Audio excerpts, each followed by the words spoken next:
Bonjour mes amis. Alors vous êtes abonnés, vous êtes visiteurs. Bienvenue à cette série de vidéos sur la découverte du cœur du Père. Vous êtes enfants de Dieu.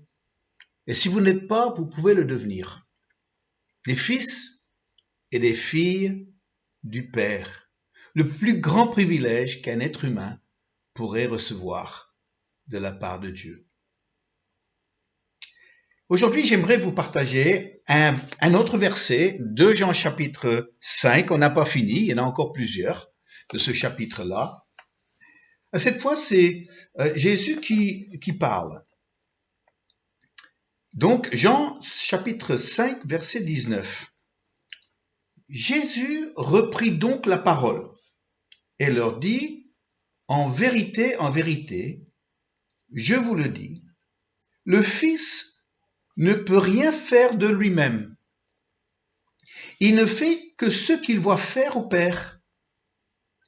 Et tout ce que le Père fait, le Fils aussi le fait parallèlement. J'aimerais vous parler d'un tableau que Denise et moi nous avons à la maison. C'est un tableau auquel nous sommes attachés parce qu'il y a toute une histoire. C'est un tableau qui a été fait par quelqu'un dans notre assemblée, une dame qui est là avec son mari depuis le début de l'assemblée. Ils sont tous les deux artistes peintres. Et un jour, elle nous a annoncé qu'elle souhaitait nous faire un tableau. Elle a un style particulier, très joli, des très beaux tableaux. Alors, en ce moment, elle apprécie particulièrement les tableaux d'un certain artiste dont je ne me rappelle plus le nom ni d'où il vient, mais d'un pays européen certainement. Et donc, c'est un certain style qu'elle veut reproduire. Alors, elle nous a envoyé des photos, de nombreuses photos des différents tableaux de cet artiste. Et nous a demandé de choisir un des tableaux qui nous plaisait pour qu'elle puisse le reproduire. Alors, on a fait notre choix. C'était une scène de canal à Amsterdam avec un petit chemin le long des maisons. C'était très joli, très joli. Il y avait de l'eau, il y avait de la lumière, il y avait des maisons. C'est très joli comme tableau. Donc, elle a fait ce tableau pour nous en copiant soigneusement le modèle qu'on lui avait donné. Et vous pouvez l'imaginer qu'elle avait à côté d'elle le tableau qu'elle devait reproduire et sa toile à elle, et régulièrement, elle regardait, elle faisait, elle regardait, elle faisait. Mais c'est pas tout. Parce qu'une fois que le tableau était plus ou moins terminé, elle nous a vus un dimanche, à la fin du culte, et nous a dit « J'aurais besoin de prendre une photo de vous ». Alors, je dis « Bon, ben écoute, très bien ». Mais elle a voulu nous prendre se promenant ensemble, pas juste en train de regarder un appareil photo. Et donc, on a dû, comme si on se promenait, j'ai mis mon bras sur l'épaule de Denise et puis elle nous a pris en photo comme ça. Le jour où elle nous a présenté le tableau, qu'est-ce qu'on a remarqué? C'est qu'elle avait reproduit la photo, mais en petit, de nous, sur le chemin, devant les maisons, à côté du canal. Nous étions dans le tableau, tellement personnel. Tout le monde qui vient en visite chez nous, quand ils voient ce tableau, ils disent tout de suite « Ah, mais c'est Vincent et Denise !» C'est remarquable. En petit, elle a réussi à reproduire ce que nos têtes, nos vêtements, des petits, même qu'on ne pouvait pas voir tout le détail de nos visages, on voyait tout de suite que c'était nous. Mais comment elle a réussi à faire ça? Parce que elle avait un modèle. Elle a regardé ce modèle attentivement. Elle a reproduit sur sa toile ce qu'elle a vu dans le modèle. Ah, c'est un principe spirituel très important, ça, que Jésus nous partage dans ce verset. Pour Jésus lui-même, le Fils, Son modèle, évidemment, c'est le Père. Et il regardait et il faisait. C'est un principe spirituel tellement important. Le Père agit, le Fils observe, le Fils s'implique, il fait comme, et il le fait en parallèle. Alors, tous les fils et les filles de Dieu, du Père céleste, est-ce que vous faites pareil? Que vous puissiez, vous, avoir le modèle, le Père comme modèle. Parce que lui, il agit, on l'a vu. Jusqu'à présent, Jésus a dit. Le Père agit. Mais est-ce qu'en tant que fils et filles, nous regardons ce qu'il fait pour ensuite le reproduire nous dans nos vies? Ah, ça c'est tout un programme pour la vie chrétienne. Alors concrètement, ça veut dire quoi? Ben, Jésus a dit, soyez donc miséricordieux comme mon Père est miséricordieux. C'est bien Jésus qui l'a dit. En fait, il dit votre Père. Il s'adresse aux disciples, comme votre Père est miséricordieux. Alors, il nous demande d'être miséricordieux, mais pas n'importe comment, pas à notre façon. Il est dit, soyez miséricordieux comme. Et le comme est important, parce qu'il y a une façon de faire qui est la façon du Père qu'un fils, une fille va reproduire. Ça veut dire que pour devenir miséricordieux dans ma vie envers les autres, pour avoir des sentiments et des actions qui sont remplis de cette miséricorde, comment on fait? Est-ce qu'on prie Seigneur, donne-moi de la miséricorde? Non, c'est pas comme ça qu'on reçoit. C'est qu'on observe la miséricorde du Père. On fait de ça une véritable étude, que ce soit dans la Bible, que ce soit dans l'Église, que ce soit dans la vie des autres chrétiens. Comment Dieu a pris, peut-être le mot, c'est pas pitié, mais c'est dans ce sens-là que Dieu n'est pas insensible à nous, à ce que nous vivons, à ce que nous traversons et comment il réagit. C'est aussi motivé par cette miséricorde qui devient un modèle pour nous, à imiter, à faire. Mais ce sera seulement possible si nous l'observons. Si nous l'observons. C'est un principe qu'on retrouve dans les familles, n'est-ce pas? Je suis étonné de voir qu'ici à l'île de la Réunion, il y a tellement d'hommes qui aiment faire les travaux. C'est comme si tout le monde sait se servir des outils pour faire tout le bricolage et les travaux à la maison. Et je me pose la question, mais comment ont-ils appris, eux, de manier ces outils quand finalement, c'est pas leur métier? Ils peuvent être des employés de banque, ils peuvent être dans les commerces, ils peuvent être dans la fonction publique, mais le week-end, alors là, ils sont dans les travaux, ils sont des bricoleurs. Et comment est-ce qu'ils ont appris ça? Parce qu'ils ont une connaissance que moi j'ai pas, moi. Et ils n'ont pas appris ça par leur métier. Ils n'ont pas appris ça à l'école. Comment ont-ils appris? Bien par ce même principe. Ils avaient certainement un père qui, lui, savait travailler avec des outils, qui, à la maison, en grandissant, le fils regardait faire le père dans un atelier peut-être, ou bien dans une pièce qui était en train d'être rénovée. Et le fils, il voyait comment le père fonctionnait avec ses outils. Et là, il commence à s'impliquer, à s'intéresser. Et il apprend directement en observant le Père. C'est un principe spirituel tellement important. Les gens aujourd'hui ont beaucoup de mal à pardonner. C'est vrai que il y a pas mal de choses aujourd'hui à pardonner. Ça c'est vrai. C'est vrai. Mais pardonner, comment est-ce qu'on apprend à pardonner? Ah, nous avons un Père que Ésaïe nous dit qu'il ne se lasse pas de pardonner. Il aime ça. C'est étonnant. Nous, on a du mal à pardonner peut-être, mais le Père, il fait ça facilement. Il se lasse pas. Il est content de pouvoir le faire. Et on a l'exemple, toujours cet exemple magnifique auquel je reviens chaque fois, c'est l'histoire du fils prodigue. Le pardon là du Père est extraordinaire. Il n'a pas dû prendre une décision, il n'a pas dû lutter avec de la vertu, il a tout de suite pardonné. Alors, la clé est là. Si je veux, moi, apprendre à pardonner, j'ai besoin de voir comment mon Père céleste pardonne.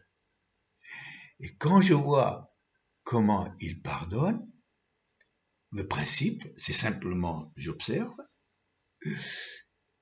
et je fais comme lui. Simple, n'est-ce pas? Beaucoup plus simple. Que souvent, nous, on a tendance à compliquer sa vie quand en observant ce que le Père fait, devient un modèle, je dirais, simple à reproduire. Alors, que fait le Père? C'est une bonne question. Si le Père agit, comment peut-on discerner, comment peut-on capter les indications d'un Père qui agit? C'est un Père qui a envoyé Jésus avec une bonne nouvelle. L'évangile, c'est une bonne nouvelle. Alors, moi, je suis très à l'affût de bonnes nouvelles. Et en fait, c'est tellement important pour moi que tous les matins, quand j'arrive à la fin de mon temps de prière, j'anticipe la journée que je vais vivre en remerciant déjà le Seigneur pour les bonnes nouvelles de la journée, qui vont venir peut-être par une rencontre, pas trop en ce moment de confinement, mais bon, on se comprend. Ça peut être un appel téléphonique, ça peut être un email que je reçois, ça peut être un texto, un message Facebook, différents moyens, même le facteur qui passe pour une fois, avec une bonne nouvelle. Mais chaque bonne nouvelle, je les savoure comme venant du Père. Ce matin même, j'ai eu une bonne nouvelle et puis je remercie le Père d'avoir bien commencé la journée pour moi. Qu'est-ce qui m'est arrivé? Oh, il m'est arrivé une réponse à un problème que j'ai depuis des semaines. Et c'est que avec ce problème de coronavirus et tous les vols internationaux qui ont été perturbés, Denise et moi, on avait prévu cette semaine de partir 3 semaines en Australie pour régler des questions administratives. Et voilà qu'on a dû tout annuler parce que les vols, eux, étaient annulés. Sauf que ça c'est compliqué parce qu'on ne pouvait pas aller directement à la compagnie aérienne et que nos billets, on les avait pris à vraiment des très bas prix où il n'y avait pas possibilité d'annuler et aucune possibilité vraiment de les rembourser. Donc c'était des sommes importantes, des sommes importantes. Alors, pendant des semaines, j'ai lutté, j'ai essayé d'appeler, c'était impossible d'avoir quelqu'un au téléphone tellement qu'ils étaient envahis d'appels téléphoniques, que ce soit les agents de voyage, que ce soit les compagnies aériennes. Impossible d'avoir quelqu'un. Finalement, j'ai eu quelqu'un à Paris qui m'a annoncé que non, c'était pas possible parce que j'avais réservé par une plateforme aux États-Unis plutôt qu'en France, donc il fallait les contacter. Alors maintenant, il fallait voir avec les Américains. En tout cas, ce matin, c'est un sujet de prière, vous imaginez, hein, parce que c'est des sommes importantes qu'on risque de perdre. Et ce matin, j'ai eu pas une, mais 2 confirmations, comme quoi tous nos billets, eh bien, nous allons avoir des avoirs, sans du tout d'avoir de pénalité. C'est une bonne nouvelle. Ça vient directement du Père. Et c'est là où je dis, dans les emails que j'ai reçus, il voulait nous mettre, il voulait nous rassurer. Il voulait vraiment nous mettre à l'aise. Et j'ai dit ça c'est une bonne nouvelle. Peut-être j'ai besoin aussi aujourd'hui de mettre quelqu'un à l'aise, de rassurer quelqu'un aujourd'hui et de faire comme le Père a fait pour moi avec les emails que j'ai reçus ce matin. Les bonnes nouvelles, oui. Nous pouvons vivre au milieu de ces bonnes nouvelles. En fait, quand nous partageons dans une réunion En début de réunion, je déclare toujours ouvert le boulevard des bonnes nouvelles pour que nous puissions apprendre à observer un Père agissant. Alors aujourd'hui, j'aimerais terminer avec un de mes petits chants que je crois que vous connaissez déjà. Ce ne sera pas la première fois que je chante pendant cette série. Seigneur, change-moi, rends-moi comme toi je veux être un serviteur. Ô Seigneur, je voudrais que tu me transformes et me rendes comme toi, oui, tout comme toi.